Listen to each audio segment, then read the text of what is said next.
ChoralEd.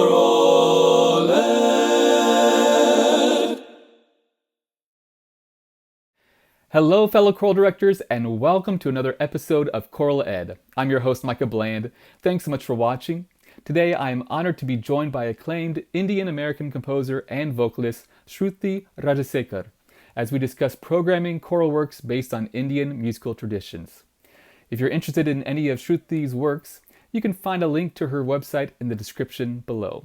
Shruthi, thanks so much for joining us today. Thank you so much for having me. I'm honored to be here. So a few years ago, you wrote a wonderful essay titled Diversifying Programming with Integrity, and I think we can put a link in the description to that as well. But in this essay, you highlight the importance of researching a culture before performing one of their works, which is such an important part of respectfully performing music from another culture. I want to make sure to note here to our viewers that this series of ChoralEd is designed to help viewers start that research process, but shouldn't serve as the only resource that you use. So with this idea of research in mind, Shruthi, do you have any suggestions on resources that directors could reference when performing choral music based on Indian musical traditions? It's a great question, Micah, and thank you for calling out the essay. I mean, the goal of the essay is basically to invite conductors whenever possible to work with practitioners. So there are kind of two streams of resources I can recommend, some from within the choral world. For example, Oxford University Press works with the composer Reena Esmail quite a bit, and I think they recently put out something about learning Hindi language via song. So that's a good introduction. And I would say there are some recordings of mine. I can link to them and send the link to you, and you can share them here, where I have found the pronunciation or the articulations or these details to be really, really idiomatic to the genre. So happy to share those. But I also think it's really important, when possible, to talk to practitioners directly.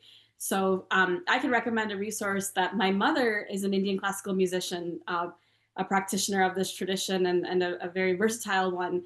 And she's been putting together a YouTube series that introduces conductors and other musicians to basically the aspects of Indian classical music, but in bite-sized chunks is the idea behind it, so that it feels digestible and accessible. So that series is fittingly called Carnatic Bites, and it's coming out within the next 6 months. The first will release, and it'll be episodic.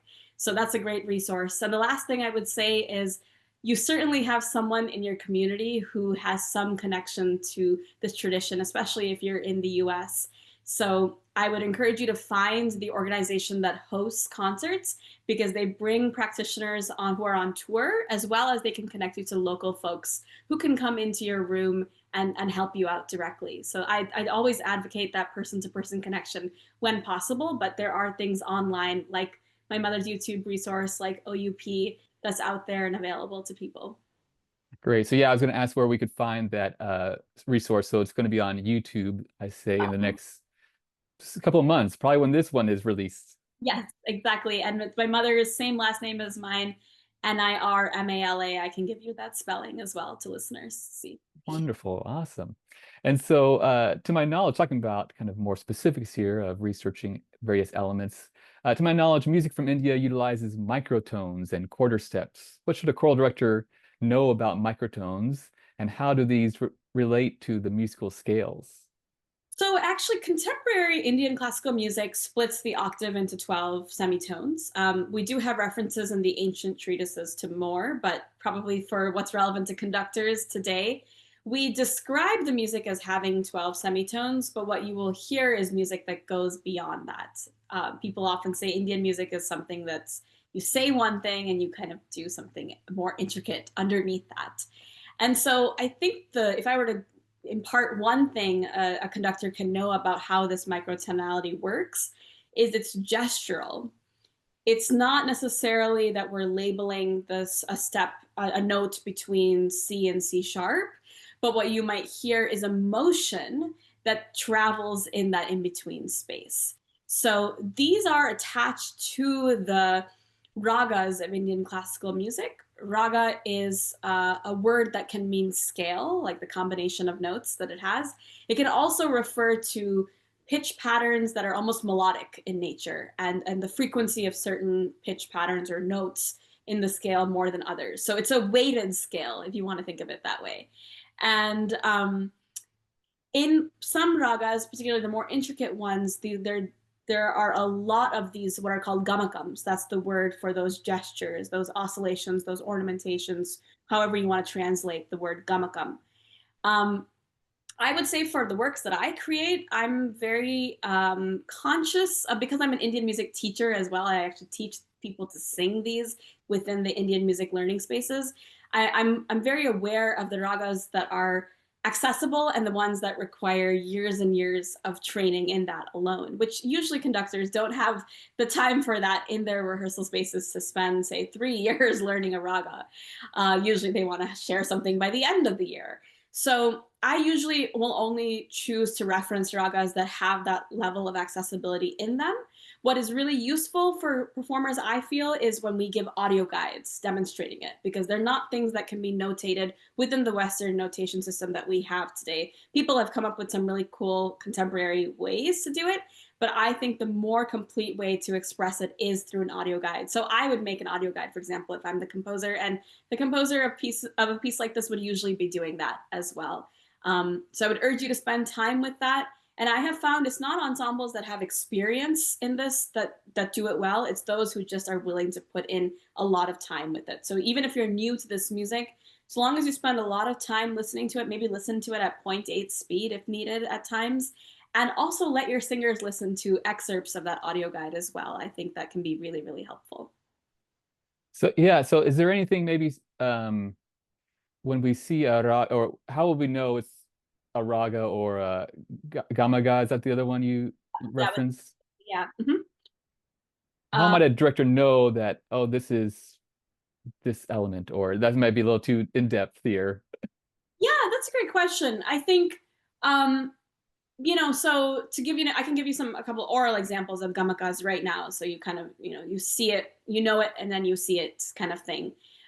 For example, um, in the Ragam Shankarabharanam, on the fourth scale degree, the fa of the do re mi fa of this, there are many many gamakas you can do. Now Shankarabharanam on its surface is the major scale, so sa re ga ma pa da ni sa sa ni da pa ma ga ri sa. That's our do re mi equivalent. But Shankarabharanam is a hard raga to program in a choral setting because it has so many gamakams that takes it away from the major scale. So what do I mean by that? Gama. So ma is our word for the fourth scale degree. Gama. Pa ma ma ma. So all of these, do you see why I'm describing them as motions and not necessarily the scale degree alone? Because it's the gesture, it's the shape, it's the speed, it's the you could say the amplitude if you were graphing this out in a physics style way. When you're looking at the notation to understand where this is, you probably, the most likely place you're going to see it is a slide. I have in my piece Bahari Badish, I used a very specific shape that I felt like looked like the shape of the gesture. And I was very like keen with the publishers. The publisher is actually OUP also for that. I wanted to make sure that we had this shape in there as opposed to just a regular glissando line, because I wanted to convey that you hold that particular one, you would hold the note for a little bit and then move. So there's all these things of timing. There's also like, there's kind of an implicit dynamics to it as well. So it becomes a very big, potentially overwhelming world, which is why I would say audio guides can be really the useful thing. And I think when I was demonstrating, hopefully, Micah, you could hear when it was a gamakam and when it was not, when I just sang the plain scale without that. Oh yes, yeah. And so yeah, that was you answered my next question of, what might it look like in the music? And so that's great to know, kind of to be looking out for those kind of elements. And it may not, it may just look like a slur, and that's not necessarily just a slur up or a scoop, what we think of in jazz vocalizations. It's different than what we might think of. So it's good that you were able to get a specific notation for that. Talking about, listening, uh, are there any maybe ensembles that would be a good reference point? I'm sure whatever a composer places on their website is probably going to be a good example, but are there other examples or ensembles that they might want to look at to know, okay, this is how we should most accurately perform this music? Yeah, that's a great question. And it kind of brings up a bigger question, which is when we perform this music, should we sound a certain way, or is there a palette of colors we can access? For me personally, I tend to fall into the latter camp. And maybe this is because I'm a singer myself and I sing in these different traditions. I sing in Indian classical music, but I'm also, trained in, shall we say, the bel canto technique. And I've always felt that the more colors that are there in the toolkit of a singer, the better it is. And that's how I tend to think of it as opposed to trying to sound a certain way. It's more like trying to figure out what that sounds like in my voice or in our ensemble's sound, right? So for example, the ensemble Corvus Consorts, which is a British vocal consort that I've worked with a few times, they did this project of mine where we recorded these pieces that are response works to the Gustav Holst Rigveda collection. And so one of my works uses a lot of Sanskrit, that is Sanskrit text, and it's heavy duty text as well as it's referencing Indian musical elements. There was a particular raga that Holst was inspired by, but he kind of went, a little bit outside the lines of it. So I chose to take that inspiration and plant it back sort of in its original context. That was the kind of the idea behind it. But what I found fantastic about their recording is that while they potentially approached the sound that I had in my audio guide, it's still very much a sound that's in their wheelhouse, if that makes sense. It still feels like their sound as an ensemble, and it doesn't feel like anyone is in a place that is either vocally uncomfortable or super unfamiliar from what they do. So I think that I find as a singer, doing projects like these where you step outside of your usual comfort zone, whatever that might be, it gives you the chance to glimpse a new world. But I think it's most powerful when you are still using all the expressive, emotional, and vocal tools you already have. So that's a recording I would recommend because I think it surprises people. There were folks advising us in the project who kind of thought maybe they should change their sound more or do something that felt very different. But I really love what they came up with. I felt like that was authentic to my spirit as the composer, as well as the Rigveda text that we were referencing with it. So I encourage people to think in that kind of broad way when they're thinking about style or vocal color. That's great. Yeah, no. Uh, so, changing gears here a little bit, how does rhythm, movement, or dance influence music from India?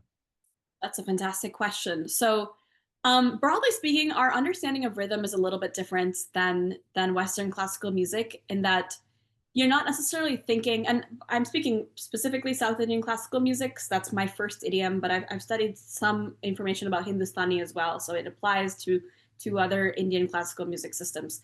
Back to what I was saying, when we're thinking we are approaching rhythm, we think more holistically, I would say, on the whole, than Western classical music. So we're not thinking about where it falls in the beat pattern. We're not thinking of is it on two e and a.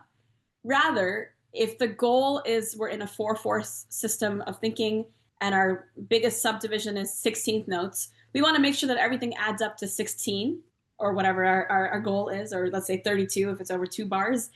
But we're not trying to think about is it in the third, necessarily the third beat or the third. That way of thinking is actually it's very freeing when you leave that behind. What becomes a challenge is then notating it in Western rhythms because that is fundamentally a beat-based rhythm. It's not the sum total, but rather how it falls against the beat. So sometimes all this is to say, I feel as a composer, there are rhythms I write that are easier if you hear them. That is, if the conductor teaches them to your singers, for example, orally, than trying to get them to read them. Because they're not idiomatically meant to be counted on the beats, I find that singers learn them better when they learn by listening, just like this is an oral tradition, they learn by listening, and then they're able to understand it against a beat pattern, for example. So that's one big tip I would give about rhythm is to think of it as in this holistic way, and that also means the second tip I would say is in the body. Get it into the body. we in our musical systems, we usually count it in our hands. And I don't think you have to start doing that because that's something we train in for a long time, so it becomes second nature. But what you can do is encourage your singers to stand in a grounded way, to keep their center of gravity low. And I often encourage folks when I'm in the room to move if they so feel, so that they're feeling the rhythm in their body. I think that gets into the other elements you were talking about as well. This is a musical tradition that has been very intertwined with dance, historically speaking. Today, dance and music in, say, South Indian classical arts are done separately. That would be Carnatic music and Bharatanatyam most as the biggest of those traditions. But at one point, they were probably done together, or we have evidence that they were done together. That being said, I personally wouldn't encourage a group to do choreography for a piece unless they're a group that already does choreography. I've seen some fantastic, especially youth ensembles, that are phenomenal at learning choreography, and then it might feel like a really natural extension to either have a local practitioner choreograph it for you or even follow something you've found online.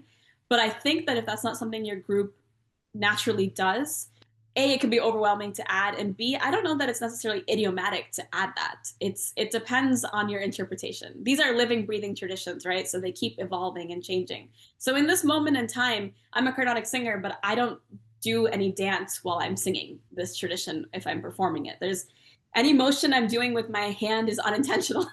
It's to help me, it's like a siren kind of thing. It's to help me sing it. It's not because it conveys meaning or anything like that. But there are performers who are trained in both, and they might incorporate that. But it's in today's concert season, concert venue or way of performing, presenting, the presentation method, I should say. So in today's concert presentation method, you won't see people dancing while they're singing. That's not done. But like I said, it's living, breathing. So there could be a reason why your choir does it too. But I think you can probably tell a lot of my thinking is find what's already in your ensemble and highlight what's in the ensemble. You don't have to put on a guise to do this kind of music or access this culture. You can do it from your vantage point. It's probably going to be more authentic in your rendition as well, too. That's great. Yeah. I want to go back a little bit to this idea of the rhythm because I found it very interesting. And so kind of how I'm envisioning and interpreting it, see if I'm correct. So of course we'd like to have often in a Western tradition a very one and a two and very, very rhythmic and each beat falls in its right place. And so I guess what you're saying is think of the phrase, it could be two measures long, ba, dee, da, da, da, da, whatever it may be. Can you maybe give an example of what that might? I know that's a little maybe difficult, but Absolutely. I'm going to give one that is contained within a measure, but it gets to this point. I have this piece called Numbers, which is a choral work that very much explores a lot of Indian musical elements, but through a deeply choral lens. And the reason I chose the word numbers because I would use scale degrees to help me bridge when I was getting more into choral music, since that was my second language of music. I started in Indian classical music. So in a similar way, of course, numbers are very important for rhythm counting. So the opening tenor rhythm is in the Indian konakol, which is the kind of drum language. Everything you say is corresponding to potentially a stroke on a drum. The rhythm is takita takita taka dimi taka dimi taka takita takita taka dimi taka dimi taka takita takita taka dimi taka dimi taka. So the emphasis of that in numbers and English numbers would be 1 2 3 1 2 3 1 2 3 4 1 2 3 4 1 2 1 2 3 1 2 3 1 2 3 4 1 2 3 4 1 2. Now figuring out how we wanted to notate this was a lot of fun. And ultimately, I did go with basically following a beat pattern because it's easier for Western choral people to read it that way. But most people, when they perform this piece, they're unlikely to be sight reading it for the first time just because of the nature of it. And so, yes, you could be teaching it as, and I know my camera here is flipped, but 1 2 3 1 2 3 1 2 3 4 1 2 3 4 1 2 1 2 3 1 2 3 1 2 3 4 1 2 3 4 1 2 da da da da da da da. You could feel it against the four, but I think to know that I didn't create it thinking about that it adds up to four, but rather that it adds up to like 16.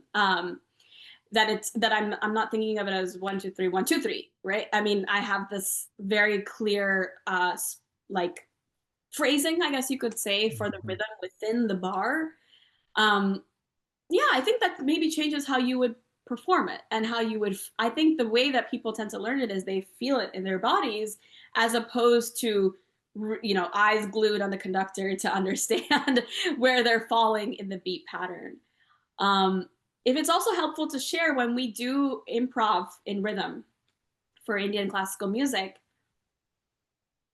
we are just trying to land back on the downbeat, if that makes sense. And we might take 32 beats to do it. It might take 64. We might take, quadruple that. It doesn't really matter so long as you end up in the downbeat. And like a classic pattern would be to do a 15 before that.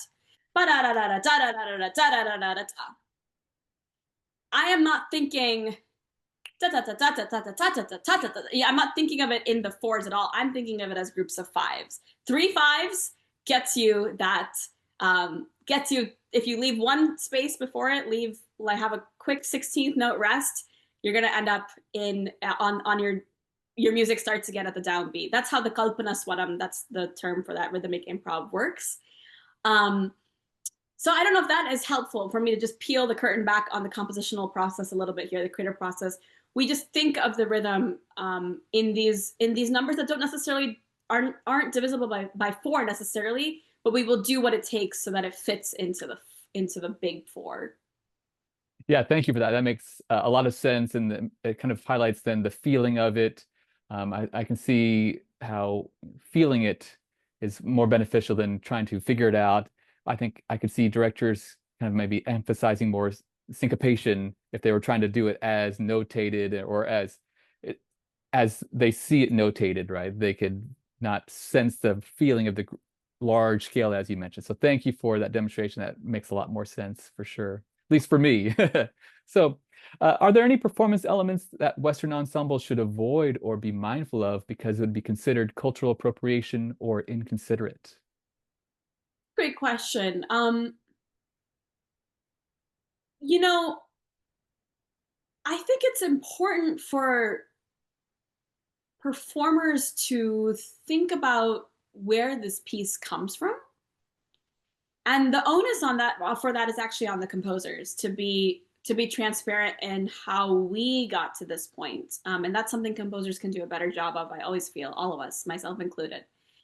But I think, sometimes that worry of, should we be performing this work or not? I think it's the more holistic question is, how did that work come to be? I think that's where you will find the answer. Um, is it based on a person's field trip to a place? Like, how long did they spend immersed in this space? As much information as you can find out about that, because I think when audiences experience it, and if, for example, an audience member is going to be offended because they think that you're mistreating their culture, I think that's probably every performer's worst fear, right? I think when I'm on stage, I have that fear too. I think then it's not, you can't necessarily point to the composer, unfortunately, in that moment and say, well, they gave it to us, we don't know. That's the tricky part, right? You're the face of that presentation for an audience member who's experiencing it. I do think that you're going to find some audiences who are just grateful that you're representing their music no matter what. And I think that's an important point. But it is this is why I think it's valuable to have people in the room when possible, whether you ask a local Indian dance choreographer to help you choreograph, or whatever layer of that you're able to do with your resources, because it gives you the chance to bounce your ideas off of someone so that you're not in this theoretical space of, is this okay? But you're talking to real people. There are probably people who approve your performance from the community and others who don't, right? I mean, I think we're not a monolith, any of us. Any community is not a monolith. So that's always a possibility. But I think just being honest about what you know and what you don't know and what you're trying to do with it is a really great step. I think the second step, immersion as much as possible. Like I mentioned, talking, like watching resources from actual practitioners. I think not just ones within our choral space is very valuable. And the last thing I would say with all of this too is, it's okay to do it from your sound or from your set of tools. I think that's okay. And that's why I want to share that example of a choir that did that. Because that felt very respectful to me, actually, more than if they had tried to imitate a sound that was not familiar to them. So yeah, use the resources that you have, whether that's within your community or within your choir.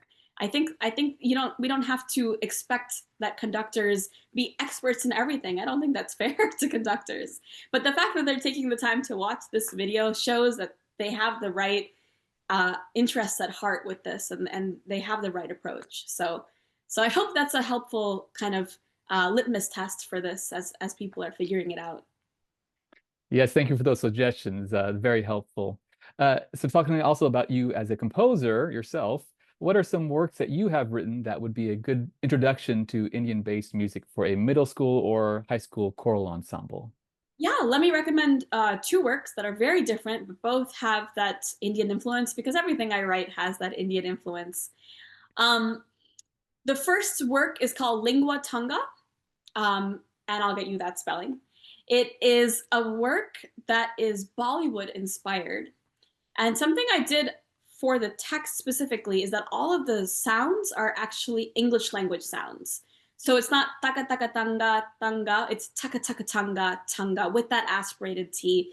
You're supposed to do it because Bollywood music at large has this kind of east-west collision more than a collaboration.